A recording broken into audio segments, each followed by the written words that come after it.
Well, welcome everybody to Thought Leader Friday. We're excited to have our friend Angie Cole here from Raleigh, North Carolina. She's actually coming to you from her beach house, and we're excited to have her. And Debbie's going to get us kicked off. Hey, Debbie.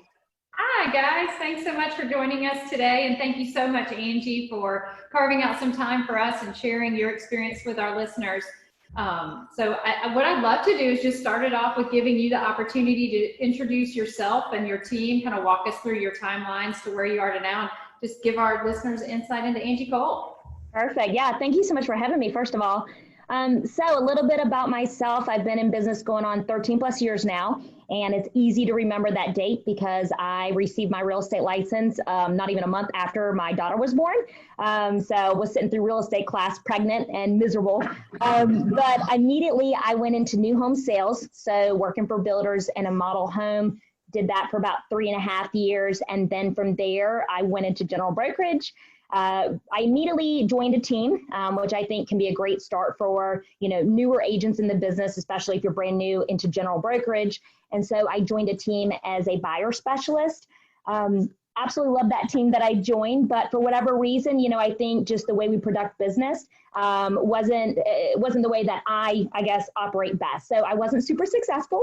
I was with that team for about 8 to 9 months, actually quit that team and wasn't quite sure what to do with my life because I started to think maybe real estate wasn't for me. Well, another team asked me to join them as their first buyer specialist, joined their team, and things just kind of skyrocketed from there and took off.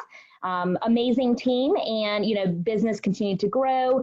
I personally was really proactive about generating my own business, work in my sphere, and so I decided to then open up my own team back in October of 2013. We were under the umbrella of Keller Williams. Then from there decided to go independent and open up our own firm in July of 2016. And we've just been, rocking and rolling from there. So our team consists of, there's 17 of us, I believe. And it's hard to keep up with the number because we just started really growing the team this year.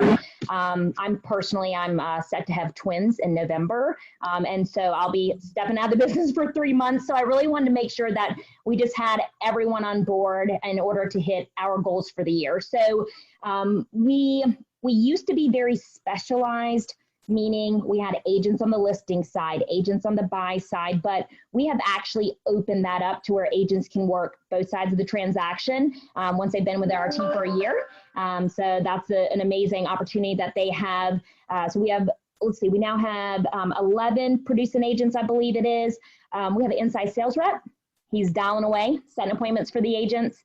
We also have 5 ladies in our admin team. One of them just joined in the last 2 weeks. And so we have a listing manager. We have 2 contract to close coordinators. We have a director of operations who's stepping out of the closing coordinator side to really handle that end of it. And then we have another lady who just does it all for us.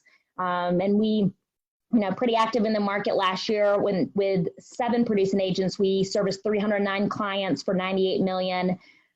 This year, I just looked at the main numbers. We've already closed 44 million, 122 units. And in June, I think we're set to close like 50 or 51 units.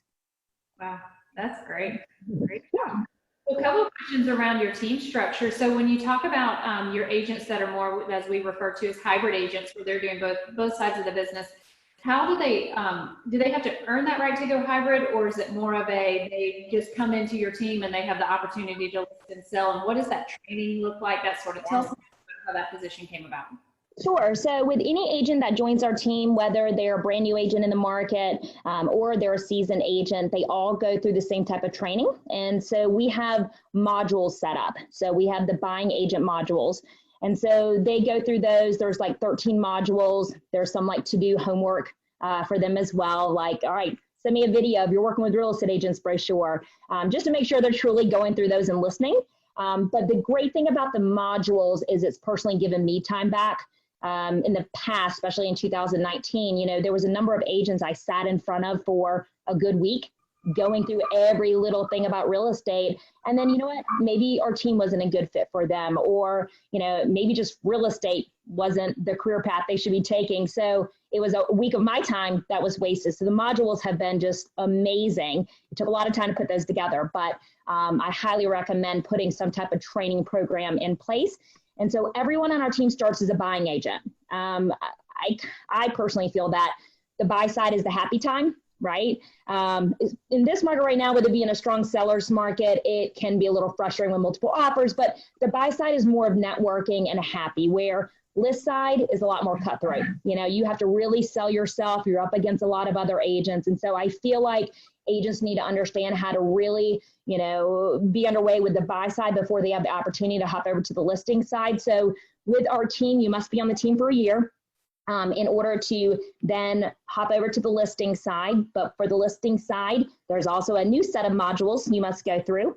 So you can become listing, and I'm drawing a blank on the names, certified and qualified. So you're qualified, meaning you have been on the team for a year, and then you watch all the modules, and then you must set and close 10 of your own listing appointments. So, you know, we're not going to just hand you, hey, here's an easy appointment, go on it. You do have the opportunity to, of course, lead generate within our database, but you need to set your own appointments and you need to close them. Once you've done that and you've closed 10 of your own listing appointments, then you become listing certified. And that's when their team, being myself or ISA, will actually hand you listing appointments. So you have to earn the opportunity to become a listing agent. And, you know, it's funny because even though we've opened up that opportunity and there's now 6 agents on our team who can work both sides, I would say there's probably only 3 active agents that care to. You know, but still giving the agents the opportunity to do that, I think is good for just retention and keeping them, you know, on the team instead of feeling like they need to jump ship because they were held back. Sure, sure. When you look at your business, if you know offhand, what percentage of your business is listings versus buyers? Yeah, we used to be really like 50-50, and in 2019 and now really going into 2020, I would say we're more at probably like probably 65-35, 65 side buy and 35% listing. I think across the board, everyone's dealing with low inventory, especially our markets, it's just dropping and dropping. And so, you know, falling upon those listing presentations or those appointments and then, you know, winning those over, the opportunities are kind of scarce. So we definitely are buy side heavy. Yeah. And I think we're hearing that across the board with agents. You know, they're even getting listings and they're selling in a day, so you're not even able to maximize on that listing to generate additional listings, or having to be creative around actually doing that. So true. So true. So what role, I know you said you're working your way out of the team for a period of time, so congratulations on the babies. Thank you. What role do you currently play on the team? Yeah, so well, honestly, just mom. That's going to be the role. You know, I have a little one who he just turned 2, and when he was born, you know, he was strapped to me. I was training, you know, agents. I never took a day off, and I know that's just not realistic with 2 on the way.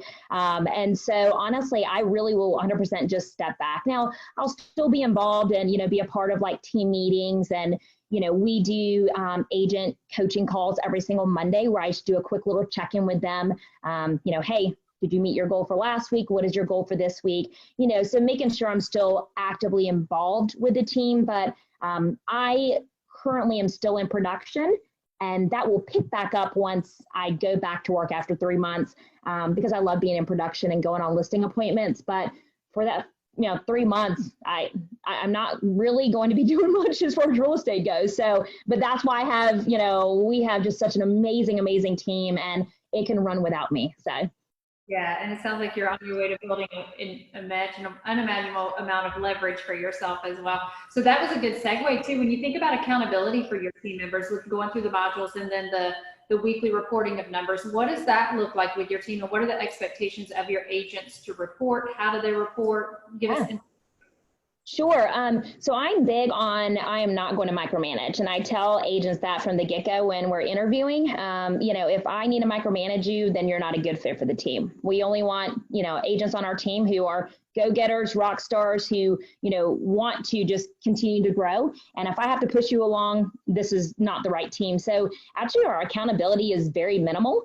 So the accountability is sending in a just Word document accountability sheet every single Monday before noon, which is just how many leads did you receive, how many offers written, how many under contract, accepted, closed, terminated, who's your top clients, and how many homes did you show them.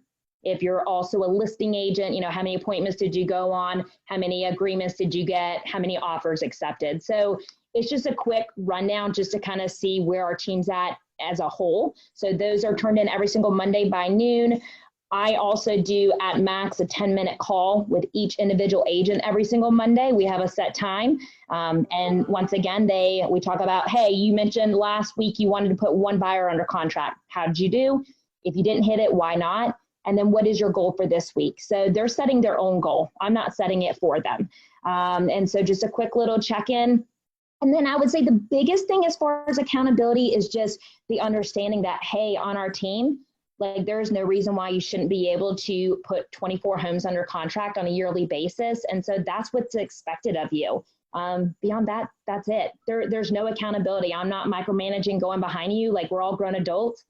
You know, we all want to be in this business because we want to be. And I'm not going to force that. So that's it. There's no like, we don't do any required in-office time. There's no required lead gen time. I mean, that's it. If you aren't hitting your numbers, you know, we'll dig deeper on, well, why aren't you hitting goal? Okay, you made one call last week. I don't feel bad for you, right?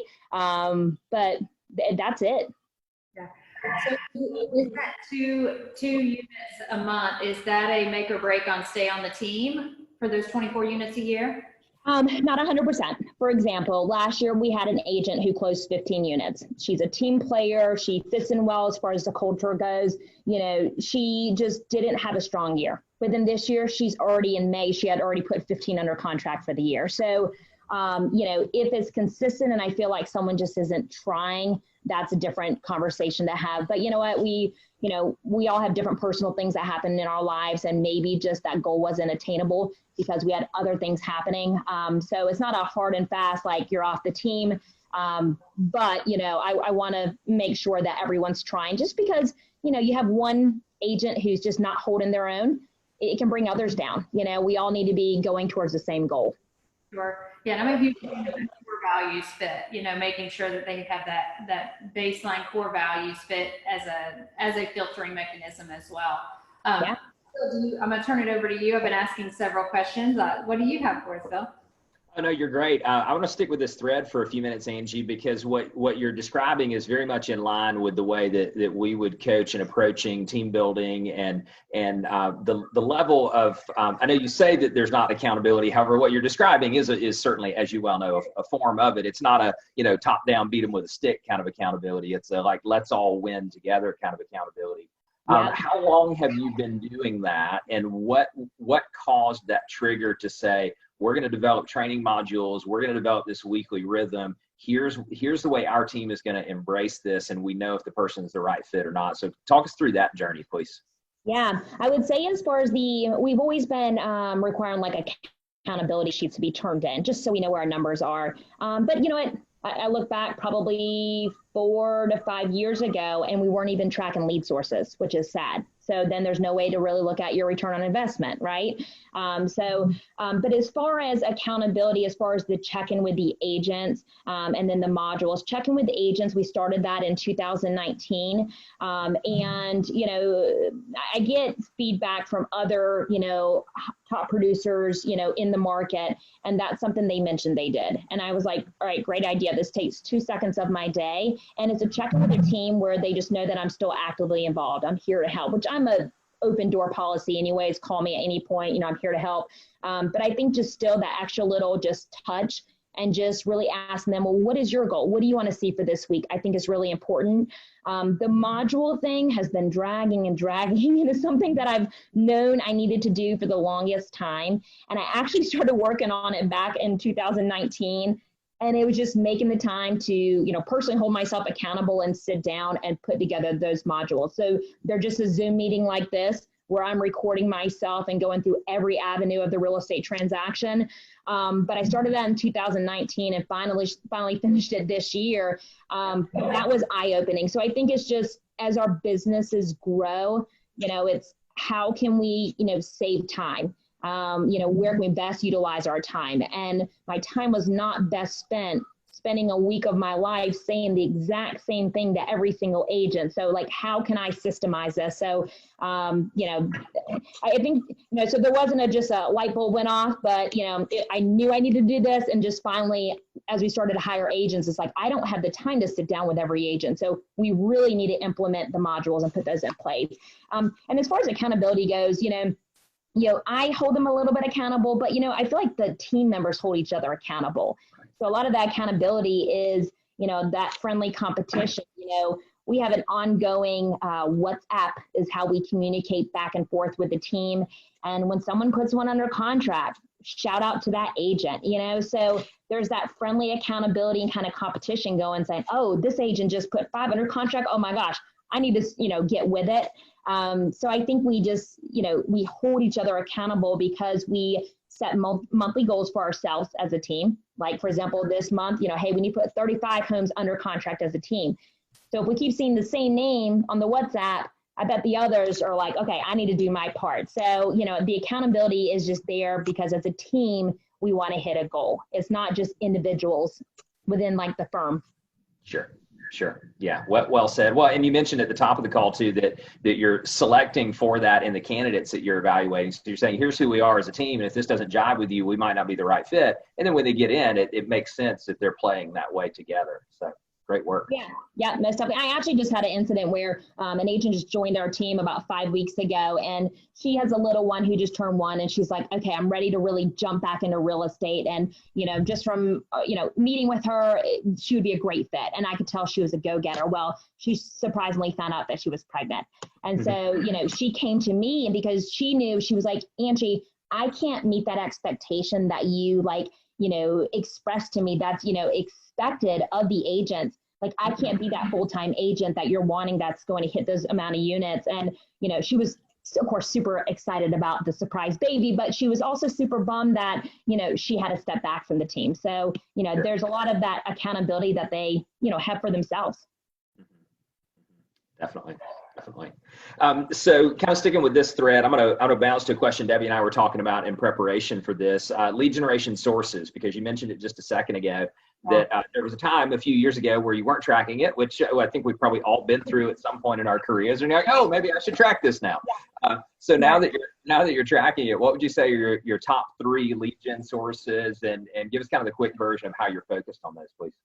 Yeah, I would say we kind of have top 4, but they kind of mingle together. So we have past clients and past client referrals are huge for us. And we are really big on, you know, really just loving on our past clients. So we do 2 large like client appreciations a year. We do random pot buys, for example, like the football calendars. We send out cookies for Valentine's. We have a private face group of all of our past clients where we do monthly contests. So we're just continuing to love on them, which is huge. So we get a lot of repeat business and also referrals from those past clients, which is a huge part of our you know, business and lead sources. Also, agent referrals is really, you know, just wonderful for us. And we get connected with them through social media. Social media has been awesome for business. And I think it's, you know, amazing for a lot of agents in the market. But connecting with agents just in other areas who have clients moving into the area, or someone needs to list their home. Also, we're connecting with a lot of agents where they find us on Zillow. I think I'm lucky because my name's Angie Cole, so an A and a C, I'm at the very top. And then we have a lot of reviews on there. So immediately, I mean, I had one yesterday reached out to me, hey, you know, have someone moving into their area. I'm listing their home in Illinois. Can y'all help? Found us on Zillow. So agent referrals are amazing. But we, as far as working with those agent referrals, we have a system behind it. One of our admin, I mean, that is one of her jobs. Every single day she's going into the CRM, she's making sure that her tasks are up to date. You know, she's giving those agents updates, those referral agents. And so we're on top of our referrals to make sure that we get, you know, future referrals from them. Sure. And then the last one would be realtor.com. I know some people are like, oh my gosh, you pay for leads. I will spend with whatever's working, right? But we track it, so we know it's working. And so, you know, realtor.com, we spend with them. We also have an amazing lender who, you know, splits that with me. So it makes it even, you know, more attractive as far as the return goes. But our team, they kill it off of realtor.com leads. Yeah. Nice. Yeah. Great. Great summary on all of that. Thanks. Back to you, Debbie. Sure. So when you think about the leads that are coming in, I know you mentioned that you have an ISA that's on the phone constantly. Tell us a little bit about that ISA position, because that's a question that we get frequently on. Is it inbound, outbound, both? What responsibility does the agent have versus the ISA? At what point are they turned to the agent? How is that routing work? All of those questions. So if you could walk us through your experience with your ISA and how that's working. Yeah, first of all, I think the ISA role probably is the hardest role to hire for. It is really hard to find someone who's great over the phone, who can convert leads, just build that rapport, and also who enjoys being on the phone like that all day long. So that is a really difficult role to hire for. But our ISA is absolutely amazing. And our past one was too. He was with our team for 2 years. And I knew as soon as he graduated college, he was going to go down that career path, which, I knew it was happening, happy for him, but we've really had really great luck with our ISAs. But the way that we handle leads, first of all, is it's kind of like a Shark Tank. We call it when leads come in that are, online leads, which, we have a lot of different platforms. We, for example, do Google AdWords, Zillow, Realtor.com, our website. We have billboards so people can come to the website that way, radio and podcasts. So leads come in. On average, we're getting about 175 new leads on a weekly basis. When they come in, we do what's called the claim system. So every agent, and including the ISA, will get pinged that there's a new lead. And they have 1 minute to claim it. Whomever's claiming first, that means you're calling them immediately. Because our CRM doesn't work for us as far as automated emails and automated text. But when you're claiming, you're calling that person immediately. If no one claims, it drops to the ISA during working hours, because of course he's just sitting there at the computer and on the phone. After hours, we have like so-called phone duty, and we rotate the agents in. So after hours, it would drop to that agent who's on phone duty, excuse me, and they have an understanding that, hey, if you're on phone duty for the night, you're calling that person as soon as you get a moment. Like, don't wait to the next day, because timing is very important, especially for internet leads. But even though they're calling and they claim that lead per se, it's not their lead unless they actually speak with them, they have a great conversation, and they want to claim them from the system, meaning they put them in what's called like the prospect or hot prospect stage. We have different stages in our CRM. But a majority of the leads will come in, and you leave a voicemail for them. And I would love for every single one of my agents and our ISA to call that same person, because that lead's not just coming to us, especially with like Realtor.com leads. They go to other agents in the market as well. So all hands on deck. And then once you have a great conversation with them, either to show a home or set them up on a search, you then, you can actually claim them. And you're limited on how many you can claim. We have at max 75 that you can put into your bucket, which is even a lot, but you can grab 75 from our database. But as far as the ISA goes with setting appointments for the agent, so a listing appointment's a listing appointment. Hey, all right, great, Saturday at 2:00 works. I'll have one of my listing agents reach out to you. On the buy side, it's we have kind of two rules. So if someone just wants to view a home, we set the appointment. I know a lot of agents will probably scream at me for doing that as far as safety goes and whatnot, but we do have a wonderful app called Forewarn. I highly recommend, where you can do background checks on people. So we are we're cautious of the people we're meeting with, but we are always open to meeting and showing just one home, because we always have so much better luck just meeting them in person and converting them. Maybe they don't love that home, we'll find you another one.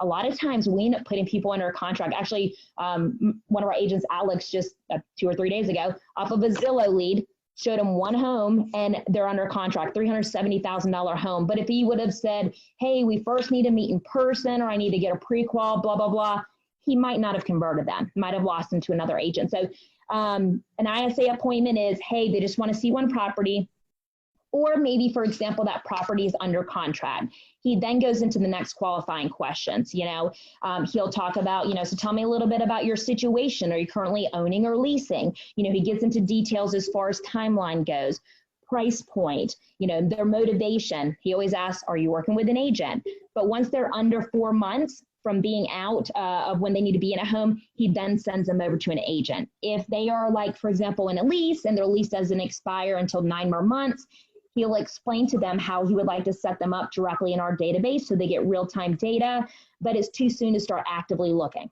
because just, he explains the market. So once they're at the 4-month mark, he then passes them on to the agent. That's great.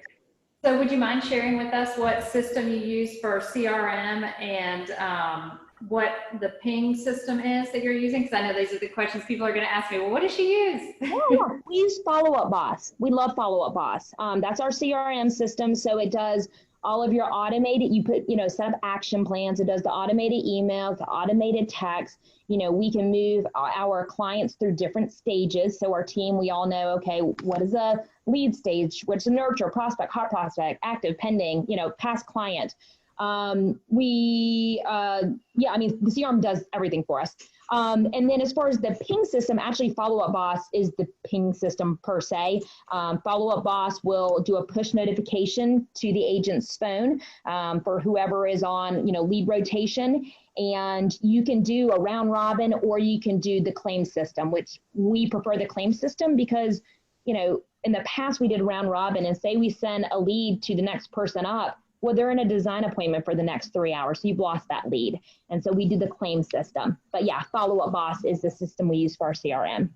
Yeah, so it sounds like you could also have the responsibility to lead generate as well as take leads. It's not just everything routes to the ISA and then the ISA shovels it out. So yeah.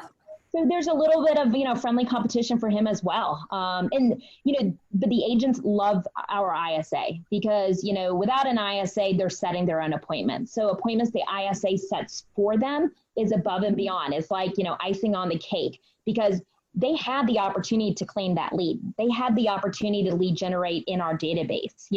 It's fair across the board. So if the ISA is setting an appointment for them, it was because probably they were out showing homes at the time. So, they love our ISA and they're happy to, they compensate him whenever a home closes that the ISA set, 5% comes out of their commission check and they're more than happy to, because again, that's business they wouldn't have had. Right. Bill, do you have the next question? Yeah, I do. I'm ready.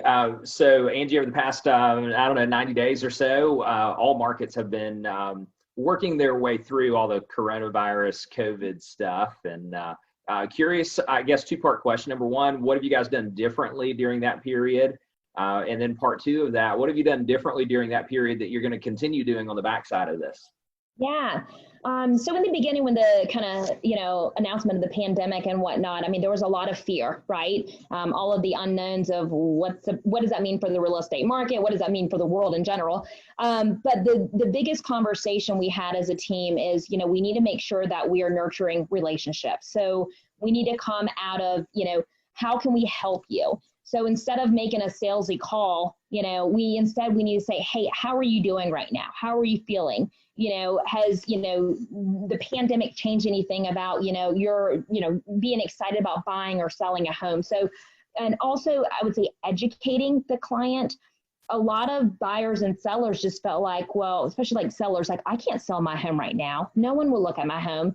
So the very first conversation I would have with them, even before they gave me their feedback, is, hey, I just want to tell you about the market right now. I know it's crazy times, with COVID, a lot of people are on edge, uneasy, but homes are still flying off the market. In our area, we can still show homes and we haven't seen that slowed. So I just want to let you know that now is still a great time to sell. And they're like, oh, I didn't know I could sell right now. So just more of the education and also just the relationship, building rapport that way, instead of just very salesy approach, I would say.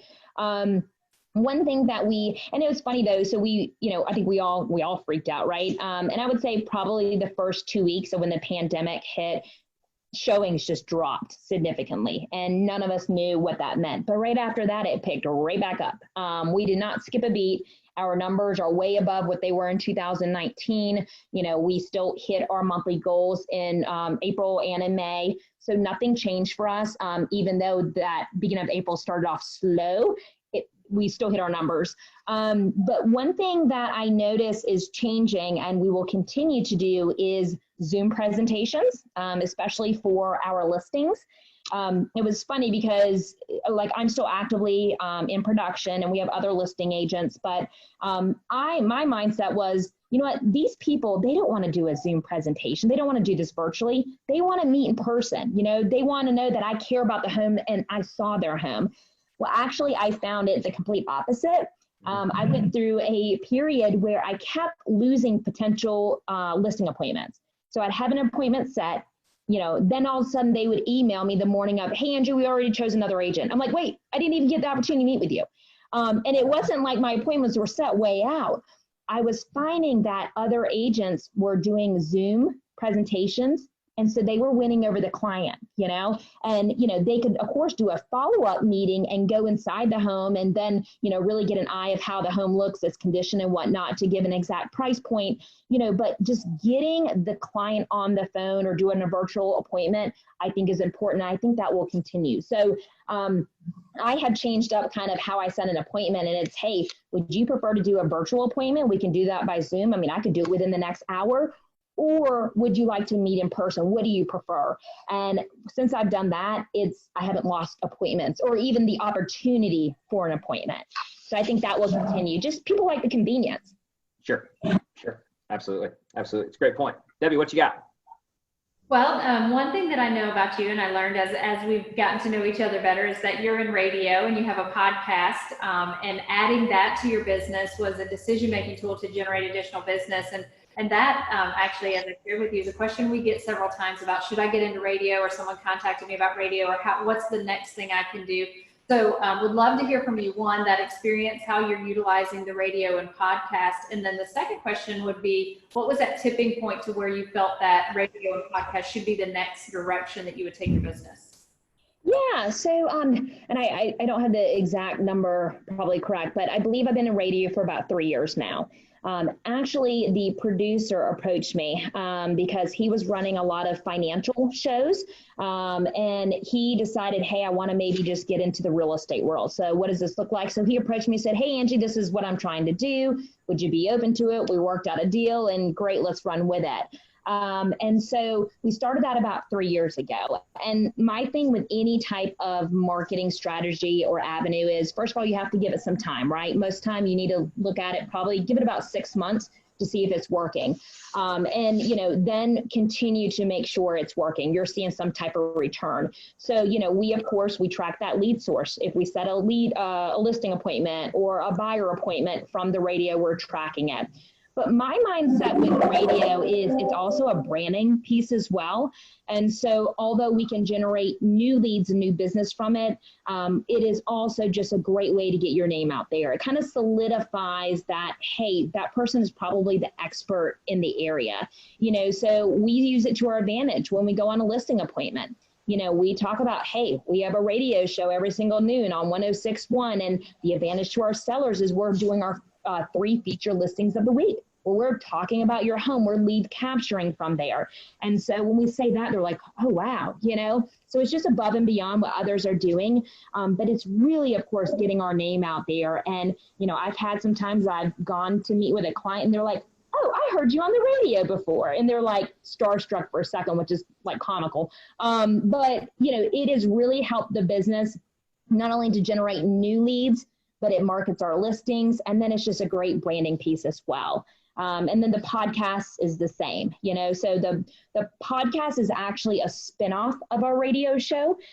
So the content of our radio show, our producer is absolutely amazing. And he actually draws up all the questions for me, so I don't have to think about it weekly as far as what we're going to talk about. So he always comes to the table with, hey, you know, let's do, you know, we always have like listener questions. We have our listings of the week. I get to know Angie, and then we always have like a main topic. Okay. We try to stay current with the market as well.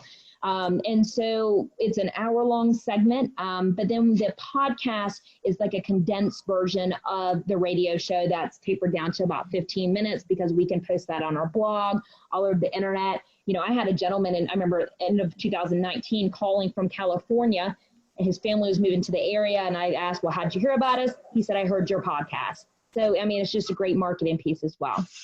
Yeah. So how can they find your podcast?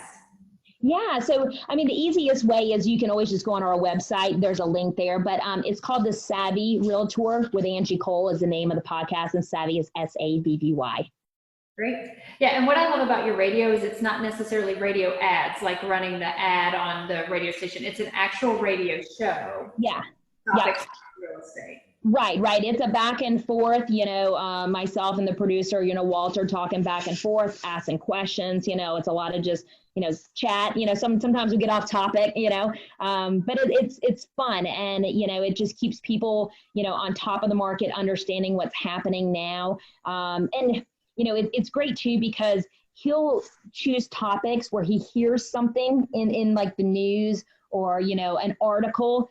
And I'm like, that is just completely off. That is not the truth. And so, it's great information to share because, we all watch these, fun, shows like HGTV and just, your mindset of how the real estate world is and how it should be with buying and selling and flipping sometimes is not realistic. And so we kind of clear up some of those confusions. Yeah, sure. So how often did you say you're doing that show? Yeah, so it's weekly. So it's every single Saturday at noon. Yeah. Great. Well, I'll have to check that out. Yeah, and I'll tell you all a secret too. So a lot of people are like, okay, clearly I'm not going into the radio show on Saturday at noon, okay? I have better things to do in my weekend. I enjoy going to the beach. So it is pre-recorded, okay? But it's funny because people truly will call at that time while the show is running. And actually, I make a point not to answer my phone for that hour-long segment, and I call them back after, and I'm like, oh, sorry, didn't want to interrupt the show because they call in with listener questions. And so, yeah, it's a pre-recorded show, which is wonderful because, none of us are perfect, and here and there they do a little bit editing, right? But, so you can work it around your schedule as well. It doesn't have to be a live show. Yeah. So just out of curiosity, when you think about cost versus ROI on the radio show, what does that look like for you? You said cost versus ROI? Cost perspective, and then in terms of ROI that you're seeing from that show. I think I got what you said. Sorry, I was breaking up a little bit, but actually most of our business tends to come from our texting. So we do what's called the call to action. So we have different keywords where you can text the word listing to the phone number 555-888 to get an idea of what your home is worth in today's market. So we find that the text actions, the call to actions, we see a higher return on those versus just the direct calls. And we get a lot more texting versus calls. This day and age, for example, like we don't do flyers outside of our listings because people don't call off of them. They don't call off my sign, but they sure enough will text off the text writer, right? So the texting call to actions work really great. On average, I would say we're getting maybe 8 to 12 text inquiries per show. From that, we're always setting at least one appointment. But and I would say majority of the appointments are listings because we really do that one call to action a lot more than the others. Listings are the big part of our business, right? More listings, more leads overall. So I'd rather set more listing appointments. So just say we even get one listing lead off of it on a weekly basis. That's huge. That paid for the show. A lot. That paid for it. Absolutely. So Angie, we'll spend maybe 10 more minutes or so together. One of our favorite questions to ask is, knowing what you know now, if you could go back and do something differently, what would that be, or what would the short handful of things be you would do differently? Yeah. I always say it's going to be hire slow and fire fast. I first of all, I'm the worst when it comes to waiting to the last minute to start interviews. And, really just, all right, hey, the contract to close department is swamped. We need help. So then you're like scrambling to try to find a good fit, and finding great talent is difficult, right? The biggest thing that I would change in my business is to always be hiring, looking for talent, whether it's on the admin side, agents, never cut yourself off from having that meeting, that conversation, because you don't know at what point in your business, at any point, agents leave, admin leave. It's an open door, right? That's just the business we're in. And unfortunately, we do have some amazing people that have been in with our business for several years, but still people come and go, and you always need to make sure that you're able to fill that funnel. And don't allow someone to stay in your team too long if you just know they're not a great fit.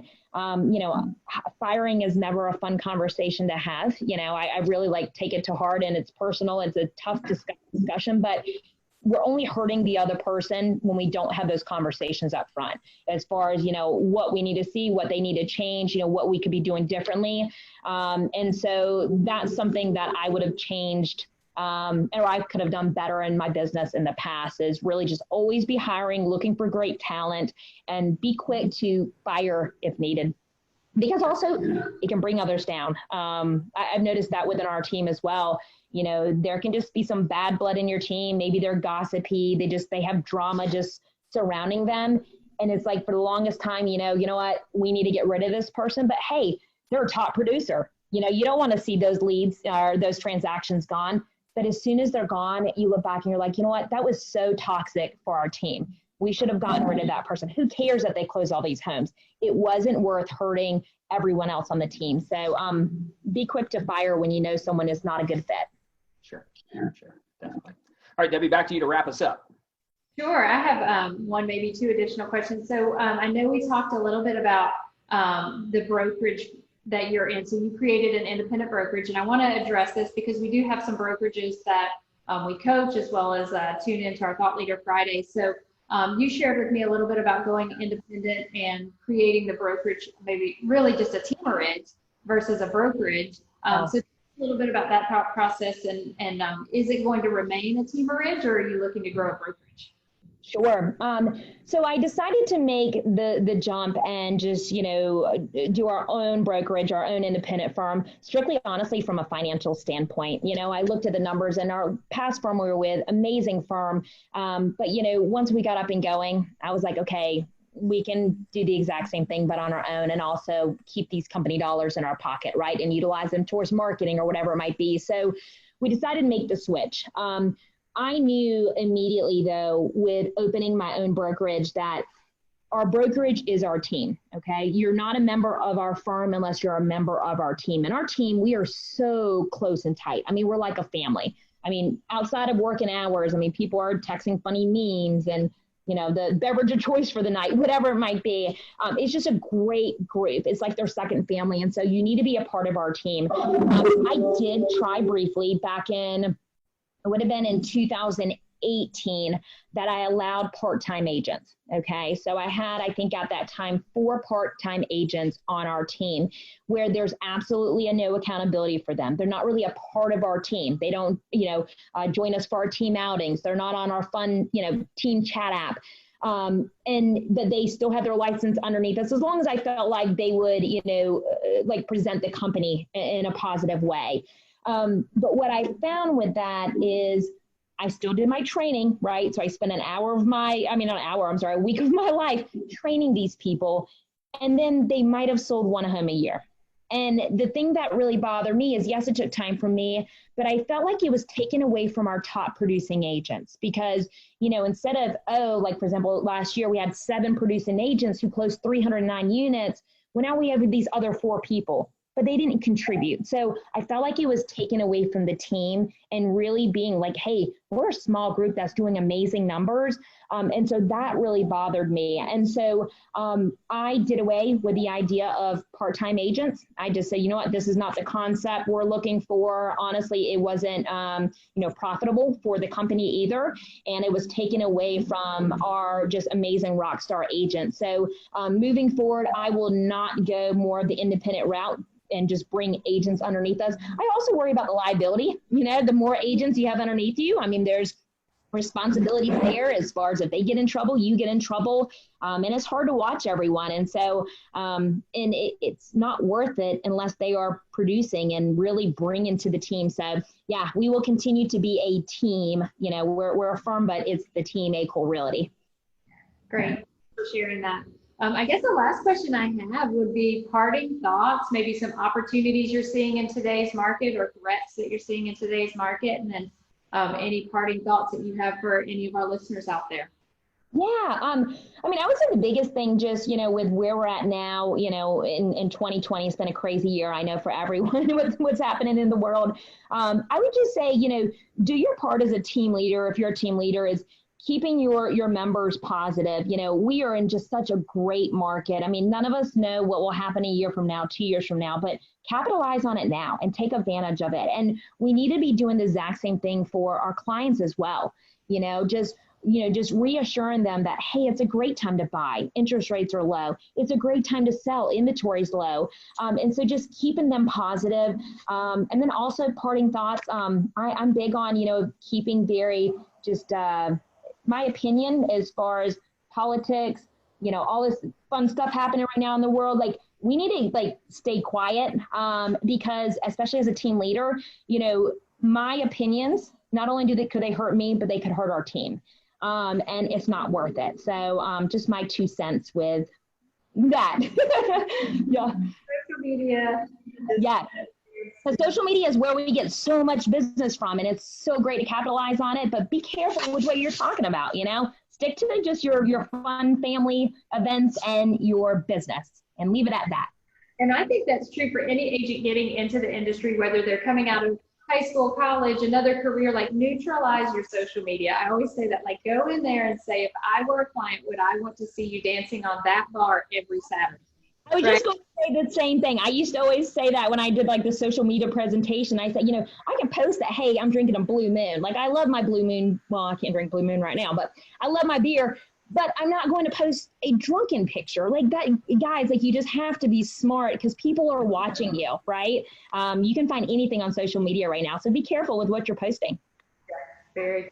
Well, again, thank you so much for joining us today, and I'll let Bill give the final goodbye. But truly appreciate your time, and I hope you have an amazing weekend. And congratulations on your babies. We look forward to seeing you. Thank y'all for having me.